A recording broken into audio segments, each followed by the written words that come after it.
नमस्कार, मी प्रशांत कदम. आजच्या व्हिडिओमध्ये तुम्हा सगळ्यांचं स्वागत.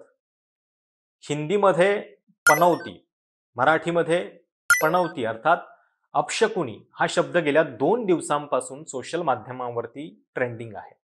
ज्या दिवशी आपण क्रिकेट वर्ल्ड कपची फायनल हरलो ना, त्या दिवसापासूनच. त्यात काल या सगळ्या वादामध्ये भर घातली ती काँग्रेस नेते राहुल गांधींनी. राजस्थानमधल्या प्रचार सभेत बोलताना राहुल गांधींनी एक वक्तव्य केलं आणि त्यानंतर भाजपच्या नेत्यांचा तिळपापड झाला. ही भाषा कशी अयोग्य आहे त्यावरून अगदी टीव्हीवरती डिबेट देखील होऊ लागल्या. आता हे पनौती कुणाला म्हटलं जातंय तर अत्यंत खेदानं सांगावं लागतं की ते आपल्या पंतप्रधानांच्या बद्दल म्हटलं जातंय. खेळाच्या मैदानातल्या पराभवासाठी असं एका व्यक्तीला जबाबदार धरणं, त्याला अपशकुनी म्हणणं हे खरं तर चूकच आहे. त्याचं समर्थन कुणीच करू शकणार नाही. पंतप्रधानांच्या बद्दल असं जाहीरपणे बोललं जातंय हे बघून कुणालाही देशामध्ये घसरलेल्या राजकारणाच्या पातळीबद्दलच बोलावंसं वाटेल. पण गंमत अशी आहे की त्याच्याबद्दल बोलायचं झालं तरी पुन्हा दुर्दैवानं आपल्याला पंतप्रधानांपासूनच सुरुवात करावी लागेल अशी स्थिती आहे. कारण त्यांची आधीची विधानं बघा. काँग्रेस की विधवा, 100 करोड की गर्लफ्रेंड, दीदी ओ दीदी यासारख्या त्यांच्या अनेक जाहीर वक्तव्यांचा इतिहास आहे. आणि जर त्यावेळी टीव्ही माध्यमांनी त्याची दखल घेतली असती, त्याबद्दल डिबेट झाली असती तर कदाचित काल पंतप्रधानांच्या बद्दल सुद्धा असं कोणी म्हणण्याचं धाडस दाखवलं नसतं. राहुल गांधींना पप्पू ठरवण्यासाठी तर एक सुनियोजित कॅम्पेन आखलं गेलेलं होतं. त्यामुळं काल पनौतीचा हा जो वाद सुरू झालाय त्याच्याबद्दल बोलण्याच्या आधी आपण बघूयात की मुळात राहुल गांधी काल काय म्हणाले होते. याद है? हाँ, क्या पनौती पनौती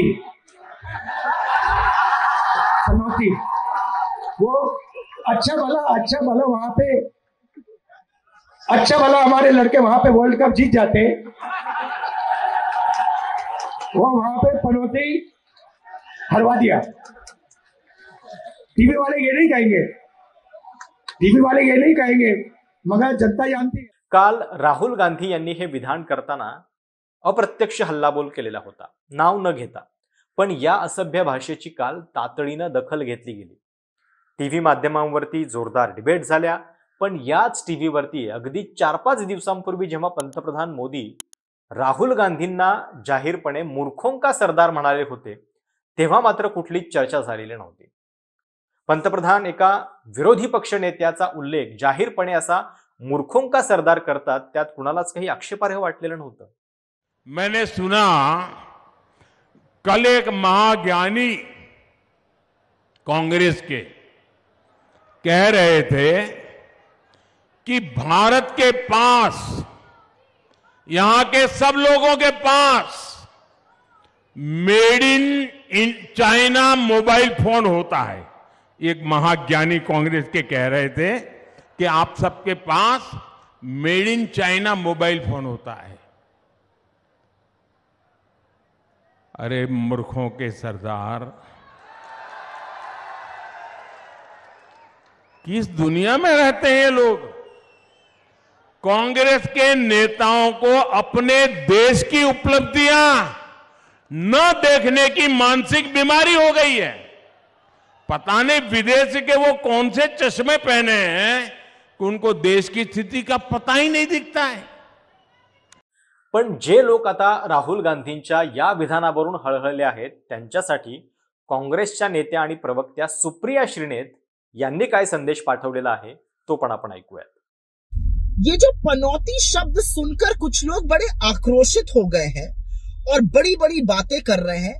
इनका आक्रोश कहाँ था जब राहुल गांधी जी के खिलाफ भाजपा की फेक न्यूज फैक्ट्री एक दुष्प्रचार कैंपेन और मुहिम चलाती थी, जब उनके भाषणों को कतर कतर के काट काट के इधर उधर लगा के उनके खिलाफ दुष्प्रचार किया जाता था, लाखों करोड़ों रुपए खर्चा करके उनको अजीबोगरीब नाम से नवाजा जाता था. तब आपका आक्रोश कहाँ था?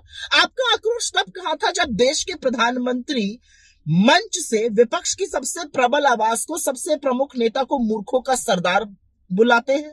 तब तो आप सुई टपक सन्नाटा कर लेते हैं और अब आप उछल कूद करके आक्रोश जताएंगे. चुपचाप बैठ जाइए और समझिए कि ये नाम हमारा दिया हुआ नहीं है.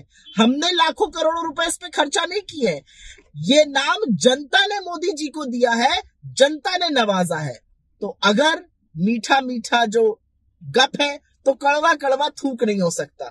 जनता की बाकी बातों को अगर आत्मसात किया है तो इस शब्द को भी आत्मसात कीजिए और सोचिए कि जनता क्यों फेंकने पर, जालसाजी पर, जुमलों पर, पनौती पर आपको याद कर रही है। त्यामुळं क्रिकेटची मॅच राहिली बाजूला आणि हे भलतंच राजकारण देशामध्ये सुरू झाल्याचं आपल्याला दिसतंय।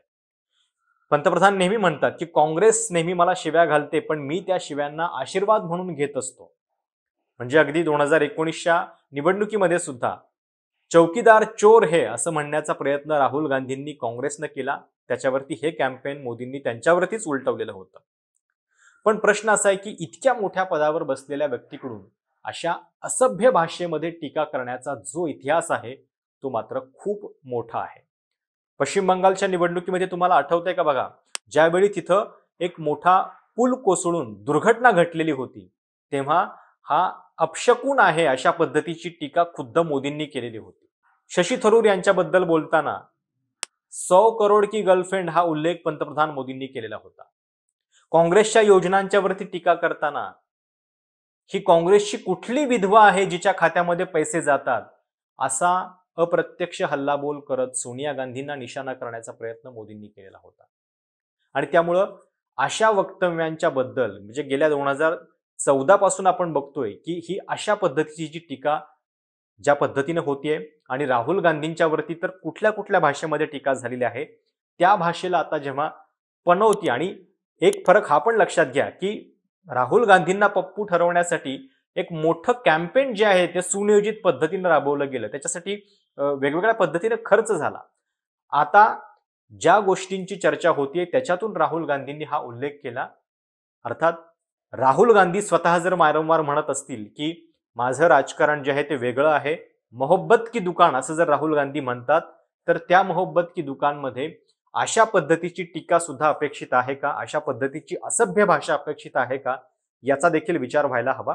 पण ज्या पद्धतीची रिॲक्शन आता या सगळ्या शब्दावरून येते म्हणजे मी पुन्हा म्हटलं तसं की क्रिकेटच्या मॅचमध्ये अशा पद्धतीनं एका व्यक्तीला जबाबदार ठरणं, त्याचा कुठलाही बादरायण संबंध जोडणं हे पूर्णपणे चुकीचंच आहे। पण या भाषेवरून ज्या पद्धतीचा अकांड तांडव होतोय किंवा जी आत्ता रिॲक्शन येते ती खरं तर प्रत्येक वेळी जर आली, प्रत्येक वेळी जेव्हा तुम्ही अशा पद्धतीने जाहीर भाषेमध्ये काही बोलत असता, अपशब्द वापरता, त्याच्यानंतर जर आली तर कदाचित ही पातळी जी आहे ती सगळ्यांच्याकडनंच राखली जाईल। आणि त्यामुळं पनौती विरुद्ध मूर्खों का सरदार या सगळ्या डिबेटमध्ये जे चुकीचं आहे ते वेळीच चुकीचं आहे असं म्हणण्याचा आग्रह जो आहे तो सगळ्यांनी धरायला हवा।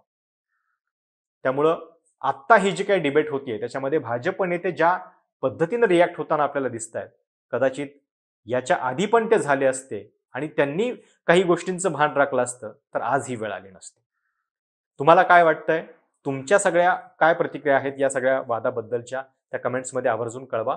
हा व्हिडिओ तुम्हाला कसा वाटला ते पण सांगा आणि चॅनल सबस्क्राईब करायला विसरू नका।